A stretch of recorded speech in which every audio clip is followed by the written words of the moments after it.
QPR fans are jumping up and down. Maybe there's more news, more favourable news for them. It's finished at Sunderland.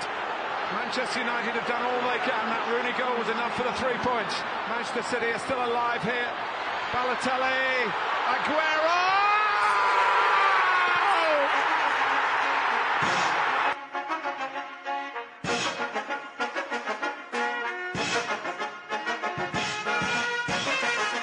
Sejam bem-vindos ao Sem Firulas.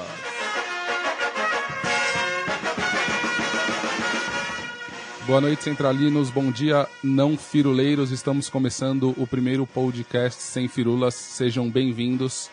E de cara começamos com um baita golaço, gol de título, gol que faz história. Serginho Kun Agüero, como vocês puderam ouvir, tirou a fila do Manchester City depois de 44 anos, um gol aos 49 minutos do segundo tempo. E agora eu vou passar para os companheiros de mesa falarem o que eles acharam deste golaço do Serginho Kun Agüero. Dorf? Muito boa noite, Cap. Friozinho na barriga da estreia do nosso podcast. O que eu tenho a falar sobre esse gol é um detalhe que poucas pessoas lembram. Mais ou menos quando ele tinha uns 17 anos, em 2005, na época auge da MSI no Corinthians, com o Agüero foi cogitado para fazer ali uma meiuca argentina junto com o Tevez, junto com o Sebay, junto com o Mascherano. Infelizmente, pra gente, o negócio não se concretizou. Boa. Felice? Boa noite, Rafael Cap, amigos do Sem Firulas, pessoal do Central 3, é um prazer estar aqui estreando o podcast do Sem Firulas. Sobre esse gol, eu queria falar um pouco sobre o narrador, o Martin Tyler. Ele é um dos narradores mais famosos do mundo. Ele narra o FIFA, ele narra Copas do Mundo desde 78, e esse gol do Agüero ele narrou pela Sky Sports, que é a emissora que ele tá agora, e bastante humilde. Ele diz que ele ficou feliz de não ter estragado o momento do gol, e que essa ação de gritar o gol junto com o Agüero não foi pensada, foi mais uma reação do que uma ação. E foi bacana que nós pudemos ouvir aí a festa da torcida, que é o principal no estádio, num gol de título. E aí, Vidis, o que você achou? Boa noite, Cap, boa noite, centralinos, boa noite, firuleiros. Eu vou na linha do Felice também. Uma das coisas que eu gosto muito nesse gol é a maneira como ele junta o Agüero com o gol, né? Dá aquela sensação de você estar no estádio, do seu time estar atacando ali no momento decisivo no final do jogo. Você vê a bola indo para o meio da área, o atacante correndo, e a partir daí tudo se mistura, né? O zagueiro indo na bola também, os sons que a torcida faz, o movimento do chute, tudo vira uma coisa só. Você não sabe mais o que você sente, o que você ouve, o que você vê ali. Quando você vê, de repente, sai o gol e o mundo mudou para você, né? Eu acho que ele foi muito feliz na narração em passar essa sensação para quem estava ouvindo. Legal, e agora, partindo para o nosso segundo bloco, nós vamos para o Sem Firulas Indica. Sem Firulas Indica. Nós estamos aqui hoje com o nosso querido Adelino, o criador da página O Canto das Torcidas, facebook.com/O Canto das Torcidas, para quem quiser seguir aí. A página completou 1 ano de vida há pouco tempo, já tem 40 mil likes. E nós trouxemos o Adelino hoje para falar um pouco aí sobre a página, contar um pouco da história. E eu vou começar perguntando para ele o que motivou ele a começar a página, por que ele fez isso, de onde surgiu a ideia, como, com quem, como que rolou essa história aí, Adelino. Fala pra gente, boa noite, seja bem-vindo. Boa noite a todos, pessoal do Central 3, pessoal do Sem Firulas. É um prazer fazer parte da estreia do programa de vocês, do podcast de vocês. Bom, na verdade, a ideia da página é mesmo de resgatar toda a emoção que um torcedor tem, né? As festas nas arquibancadas, isso que vem acabando ao longo do tempo, com a modernização, a elitização que está acontecendo nos estádios. E junto com alguns amigos, a gente teve a ideia de criar essa página, já tinha algumas no Facebook, mas a gente veio aqui para tentar, de alguma forma, fazer algum barulho aí no cenário nacional para modificar o futuro não é muito promissor, não. Bacana, Adelino, show de bola. Agora eu passo a vez aí para os colegas de mesa, quem quer fazer uma pergunta. Bom, boa noite, Adelino. É um prazer ter você aqui na nossa estreia. Eu gosto muito do canto porque vocês não têm nenhum recorte definido, né? Vocês falam de torcida do mundo inteiro. Do Brasil o Brasil inteiro, da primeira à última divisão, Argentina, Europa, onde tiver torcida, vocês estão lá. Acho isso muito legal. A minha pergunta vai exatamente nas perspectivas para a torcida no Brasil, né? Acho que já tem um processo avançado aí em que a torcida não organizada ela ou já perdeu muito espaço, já ou teve que se adaptar ou teve que parar de frequentar porque não consegue pagar o ingresso e dar espaço para um outro público. As torcidas organizadas têm menos espaço hoje em dia na arquibancada, mas ainda conseguem manter seus gritos, suas tradições ali, né? No entanto, parece uma coisa meio inconciliável com esse novo modelo de negócios, ter uma torcida organizada ali no meio de tudo aquilo. Queria saber se você concorda, se você acha que elas tendem a serem expulsas ou se o futebol sempre foi pródigo em manter contradições aí e vai manter mais essa. Olha, eu acho que o futuro pelo menos o que a maioria quer, é que seja apenas, como eles chamam, né, de virar um estádio e virar um teatro, né? Então, nesse teatro não caberia as organizadas.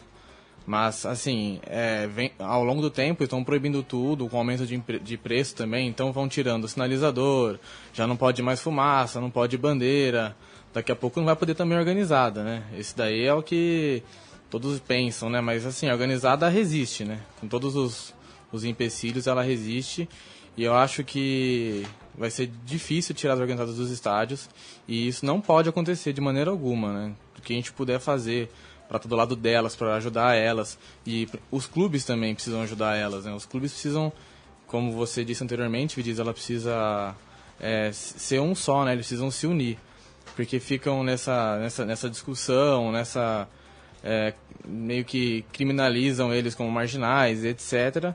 E isso é ruim para o próprio clube, né? Então o clube tem que entender a importância de uma torcida organizada dentro de um estádio hoje. Bem ou mal, onde a emoção ainda está na arquibancada é na organizada. Os setores mais baratos hoje nos estádios são com as organizadas, né? Então as organizadas aí resistem. O que eu queria te perguntar, Adelino, boa noite, acho que reforça as palavras dos companheiros, é um grande prazer ter você aqui, você que a gente começou a te respeitar pelo seu trabalho, mas hoje, acima de tudo, você se tornou um grande amigo.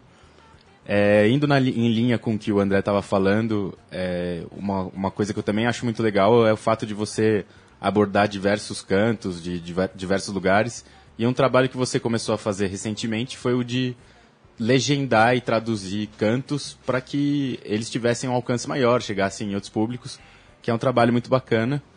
E eu queria saber de você, pensando em todos os cantos que você já publicou, que você sabe, se tem algum que você se identifica, gosta demais, assim, principalmente pela letra, pelo que o canto está falando, e se também você vê alguma diferença entre a cultura do canto, entre alguns países que você costuma retratar na sua página.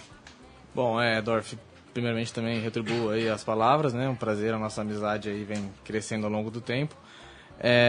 Bom, a ideia de legendar esses cantos porque a gente vê muito na internet canto legendado só com a língua nativa, né? Então, cantos da Argentina com cantos em legenda em espanhol. E a nossa ideia em grupos de torcidas pelo Facebook aí, de outros países, é levar cantos de torcida brasileira para fora, né? Porque Barra Brava, então fala a torcida do Grêmio, ela é meio que, vamos dizer, paga pau de argentino, né? Mas é porque a cultura da Barra Brava, ela é da América do Sul, então isso não tem nada a ver. Mas assim, levar a torcida brasileira para fora, para os gringos, entender que existe um monte de cultura diferente aqui no Brasil e que existem cantos e tem melodias que tem que ser divulgada mesmo, né? Até para algumas torcidas que são pequenas aqui no Brasil, mas que nós conhecemos e que fora do mundo as pessoas não conhecem. Agora, um canto preferido meu, eu acho que cada canto tem uma particularidade, né?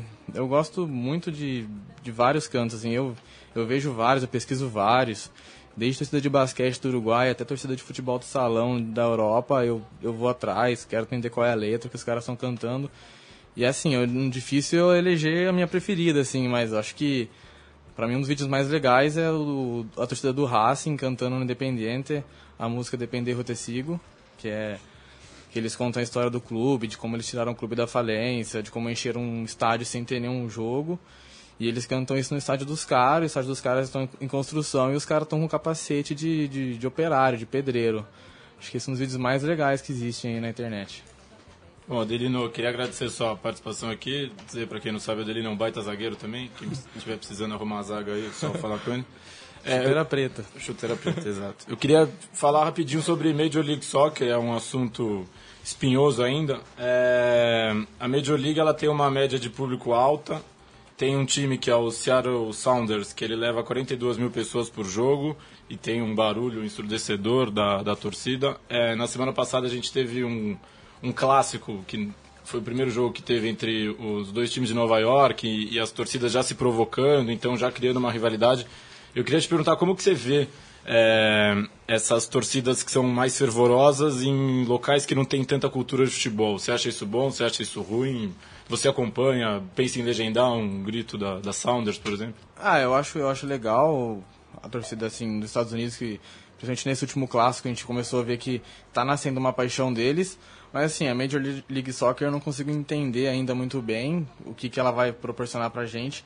Porque o Pelé foi para os Estados Unidos há 40 anos atrás divulgar o futebol, né? Então o Kaká foi ano passado também divulgar o futebol. Então parece que eles estão tentando implementar uma cultura lá a bem longo prazo, mas acho que isso não vem acontecendo, né? Acho que parece algo bem forçado, não é natural. Como, por exemplo, você vê um time no Marrocos, na Turquia. Você vê que os caras amam o time, acompanham, tem um histórico, tem um legado já por trás de tudo isso, que incentiva até nos cantos, na rivalidade. E acho que os Estados Unidos é muito precoce isso. Acho que tem times lá de mais tradição, assim. Mas, assim, eu não consigo enxergar se é possível ter algum canto legal pra gente legendar. Acho que talvez a longo prazo eles tenham algumas histórias pra contar que possam colocar em forma de música. Vai criando rivalidade e aí vai surgindo. Vai ter um histórico, talvez. É porque também tem a questão lá de franquia, né? De que podem mudar de local. Essas coisas assim, eu não acompanho muito a fundo a Major League Soccer, né? Mas eu acho que assim, torcida pra gente, a gente divulga. Independente se é de salão, se é de várzea, se é dos Estados Unidos, a gente não tem nenhum tipo de preconceito com nenhum tipo de torcida. Legal. Eu acho que tudo que vem dos Estados Unidos parece forçado, né? Parece artificial pra gente. Inclusive porque acho que eles são mesmo. Mas eu tenho visto alguns vídeos de torcida na MLS e eu acho que o futebol é mais forte do que essa cultura americana de ser tudo tão artificial. Acho que os caras estão entendendo qual é que é e estão se envolvendo de verdade mesmo. Inclusive porque tem uma influência... Desculpa, Adelina, mas... Inclusive porque tem uma influência muito forte de imigrantes também nos Estados Unidos, né? Então, eu acho que talvez isso influencie de alguma maneira. Uma torcida legal nos Estados Unidos também que eu vi foi o Portland Timbers, né? Que eles deixam um tronco de madeira atrás do gol. E a cada gol os caras serram uma rodela de árvore e isso de um tronco gigante, eles passam entre eles e aquilo fica na arquibancada e uma atmosfera assim bem legal assim. Mas e já tem uma história legal por trás disso, né? Porque tinha o primeiro cara que surgiu com isso foi meio espontâneo assim, e aí eles institucionalizaram isso e aí esse cara ficou velho, eles já trocaram e é um elemento da cultura deles, né? É um histórico que vai passando aí, né?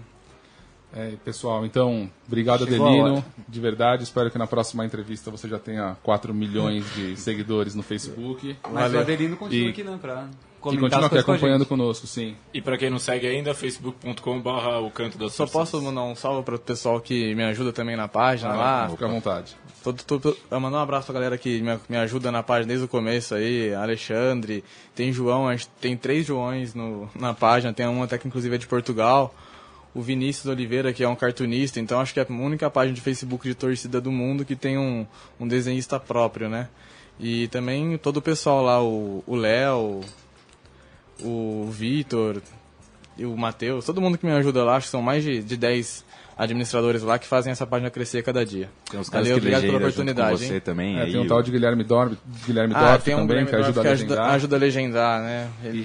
Boa, abraços enviados. Agora, valeu, obrigado Adelino. Nós iremos para o Caos do Gracindo, uma das partes mais gostosas do nosso podcast.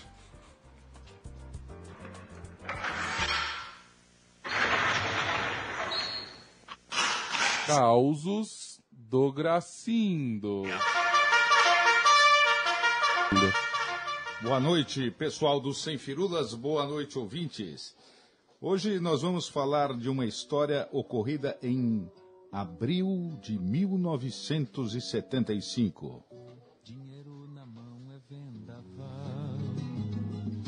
é vendaval na vida de um sonhador,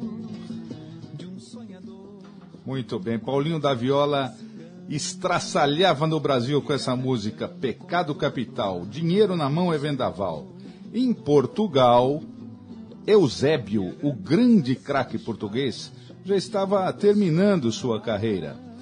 E em seu lugar, JJ, Jacinto João, era o grande nome em Portugal. Um angolano que fazia muito sucesso no Vitória de Setúbal. Jacinto João é até hoje o maior ídolo do Alviverde de Portugal. Alviverde do Fábio Felice também, o Vitória de Setúbal em Portugal. Inclusive, Jacinto João faleceu agora há alguns anos, faleceu em 2004, e o clube construiu uma estátua na entrada do estádio do Bonfim em sua homenagem. Mas o que eu gostaria de falar especificamente dele foi o seguinte: a Portuguesa de Desportos fez na época um trato com Vitória de Setúbal. Pediu que esse grande astro português, que já era considerado substituto de Eusébio na seleção portuguesa, inclusive jogaram juntos alguns jogos e se deram muito bem. Jacinto João começando e Eusébio saindo da seleção portuguesa. E fizeram um trato aqui com a Portuguesa de Desportos, de Jacinto João jogar aqui no Brasil, pela Lusa do Canindé, durante um ano. E no final desse período, contratariam Enéas, que era o grande craque da Portuguesa de Desportos. E para isso também, que Jacinto João se ambientasse ao futebol brasileiro, podendo levar experiências para Portugal. Depois, Portugal infelizmente não se classificou para as Copas de 74 e 78 e Jacinto João acabou voltando para o Vitória de Setúbal. Mas muito bem, Jacinto João veio fazer sua estreia pela Portuguesa e armar um grande palco. Pacaembu, Corinthians, o time do povo, Pacaembu lotado, num amistoso fraterno com a Portuguesa de Desportos. O Corinthians, por sua vez, trouxe do Palmeiras Fábio Felice, César Maluco, o grande artilheiro alviverde, para tentar tirar o Corinthians da fila, que havia acabado de perder em 74 para o próprio Palmeiras. Nós estamos falando do dia 10 de abril de 75. Muito bem. Corinthians e Portuguesa apostos, estádio lotado para a estreia de Jacinto João na Portuguesa. Começa o jogo e a 3, 4, 5 minutos da partida, uma falta normal, nada violenta no meio do campo, o juiz apita. Para cortar um contra-ataque, alguém da Portuguesa pôs a mão na bola e o juiz apitou falta. E de repente começa a haver um bate-boca entre JJ, Jacinto João, e o árbitro da partida, Roberto Nunes Morgado, o famoso Pantera Cor-de-Rosa. E, mesmo sendo um amistoso, o juiz expulsa JJ de campo. Ninguém entendeu nada. Ele não fez falta, ele não participou do lance, começou a bater boca à toa com o juiz e foi expulso de campo. Com 5 minutos de jogo, num amistoso que foi feito para ele estrear. Os repórteres de campo, de rádio, de televisão, os camerasmans foram todos para cima de Jacinto João. JJ, o que houve? Por que o juiz te expulsou? O que aconteceu? Você nem fez falta, ninguém está entendendo nada. E JJ disse as seguintes palavras: é o seguinte, o juiz me chamou de filho da puta, eu falei que filho da puta era ele. E assim foi a estreia de JJ, Jacinto João, na Portuguesa de Desportos. Post Chuteira Preta.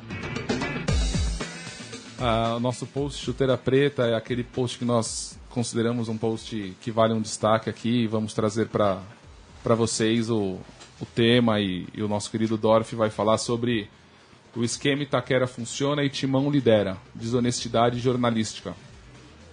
Escrito pelo Menon, no blog do Menon, no UOL. E aí, Dorf, o que você tem para falar pra gente sobre esse? O título já é polêmico, fica à vontade. A gente discutiu bastante, pensando se valia a pena falar sobre um assunto que tem sido tão falado, mas foi uma abordagem muito interessante do Menon, que também foi seguida pelo Antero Greco e nossos amigos aqui da Casa do Trivela. E basicamente ele retrata um pouco dessa mistura de papéis que tem acontecido quando o assunto é um assunto polêmico e caloroso, que é a arbitragem. Não preciso explicar o que tem acontecido no Campeonato Brasileiro. Eu acho que todo mundo que acompanha minimamente o futebol sabe que as últimas rodadas têm sido marcadas por alguns erros de arbitragem. Mas eu gostaria aqui de trazer uns 3 pontos que eu pensei para a nossa reflexão. O primeiro é um ponto que o Trivela aborda de maneira muito interessante, que eles falam sobre a hipocrisia um pouco dos dirigentes. Então, a gente trouxe aqui, nominalmente eu consegui ver, deve ter sido mais pessoas, mas que eu consegui ver, eu vi o Petralha, conhecido Petralha do Atlético Paranaense, eu vi dirigentes do esporte, eu vi presidente do Flamengo e diretores do Atlético Mineiro reclamando da arbitragem.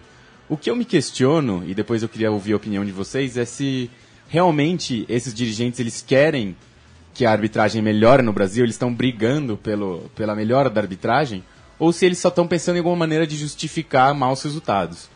Porque, por exemplo, nessa rodada, teve um jogador do Fluminense, Marlon, se não me engano, um zagueiro, que ele admitiu que cometeu o pênalti. E segundo o que eu entendo das novas orientações da CBF, realmente foi pênalti. Mas quando ele fez isso, Anderson Moreira, o seu técnico, o criticou e disse que ele não pode falar isso. Então, assim, será que o Anderson Moreira e o dirigente do Fluminense, pegando o Fluminense nesse caso específico, mas eles estão querendo o bem da arbitragem ou eles querem o bem do time dele? Eu acho que esse é um ponto. O segundo ponto que eu acho que é o que é tocado de maneira mais forte aí nesses textos é em relação aos papéis de cada um. Então, o torcedor, ele não tem compromisso com a verdade. O torcedor ele pode falar, ele não precisa provar nada. E eu acho que até o papel do torcedor é torcer e querer que seu time seja campeão. Agora, o que a gente tem visto ultimamente, e aqui eu não vou especificar, porque eu acho que todas as, inclusive emissoras de TV que a gente tinha como não sensacionalistas têm feito, é legitimar um pouco desse discurso do torcedor. Então, a partir do momento que você coloca no seu GC, ou você pergunta para os participantes da mesa se está tendo esquema de arbitragem, por mais que você fale que não esteja, que aqui todos na verdade, participantes acabam falando, de alguma forma você está levantando essa hipótese e ajudando a reverberar esse discurso que é muito perigoso.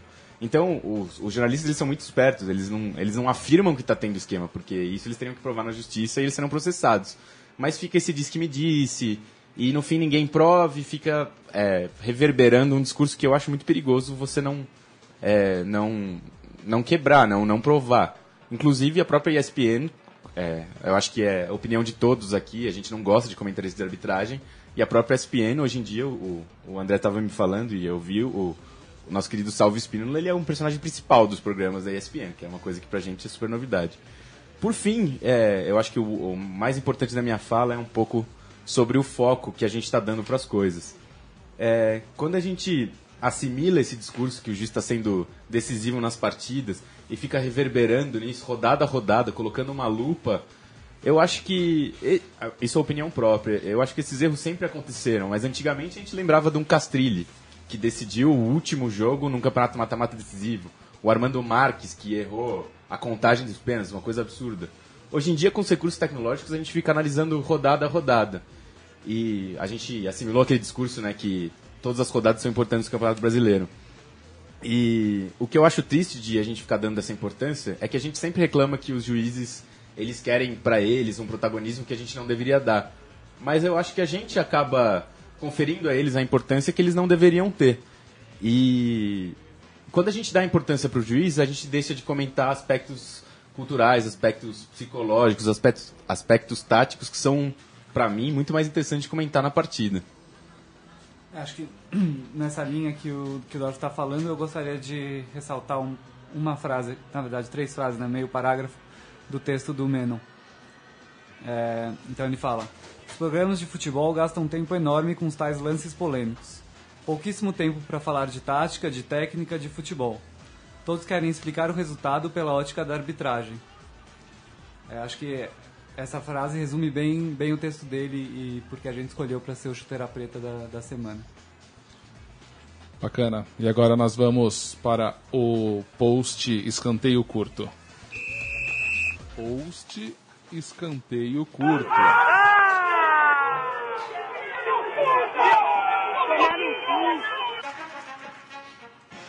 Bom, eu acho que a vinheta aí do post escanteio curto já deixa bem claro o que a gente pensa.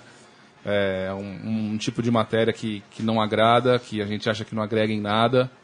E hoje nós vamos falar então sobre uma matéria que saiu na ESPN falando do Luan, o atacante do Grêmio aí que está fazendo um bom 2015, um bom campeonato brasileiro.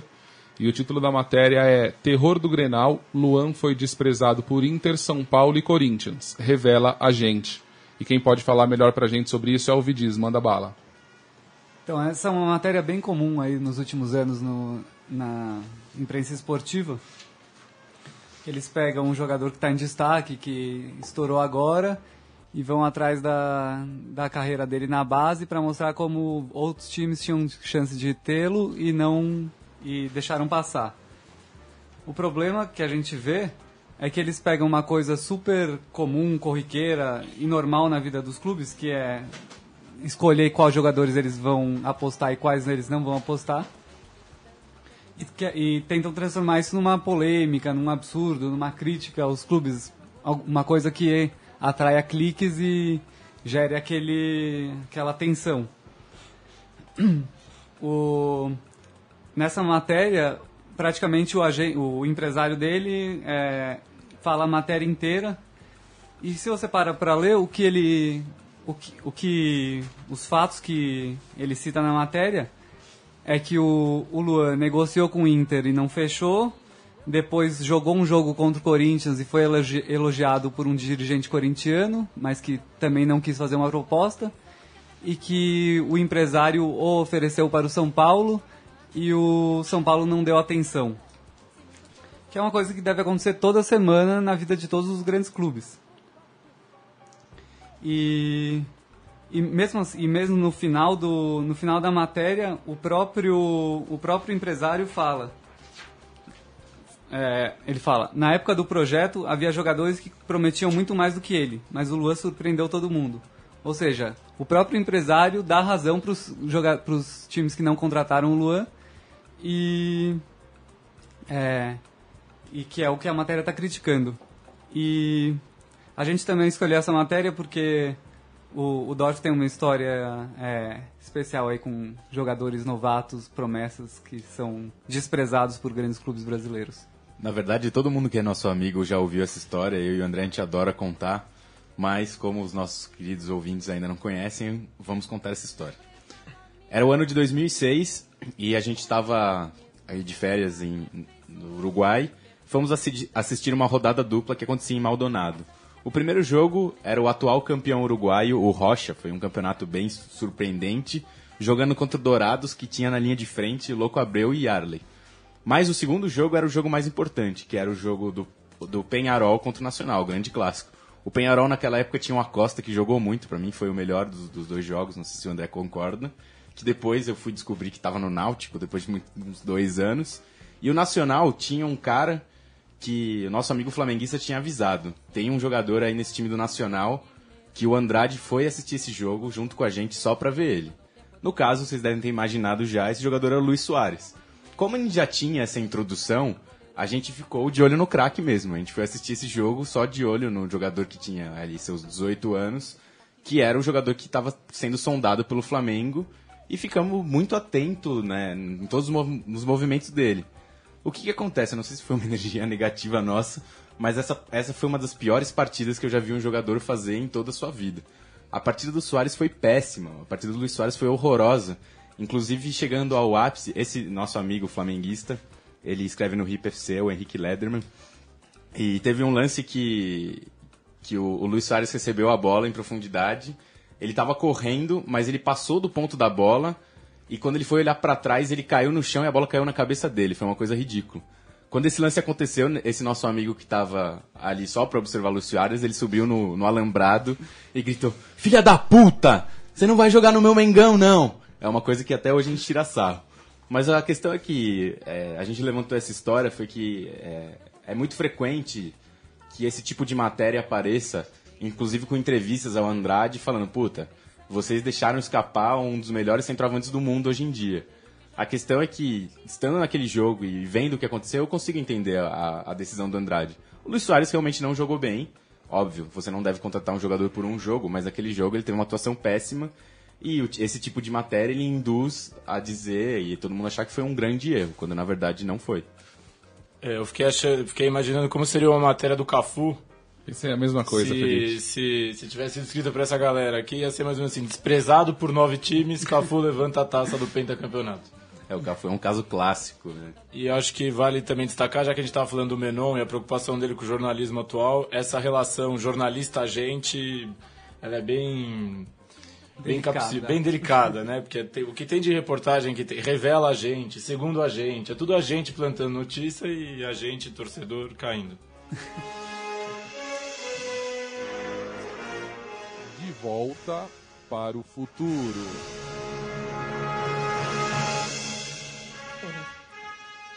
Bom, o De Volta para o Futuro é um quadro do podcast Sem Firulas que traz uma notícia, uma reportagem, um acontecimento do passado na data da semana da veiculação do podcast.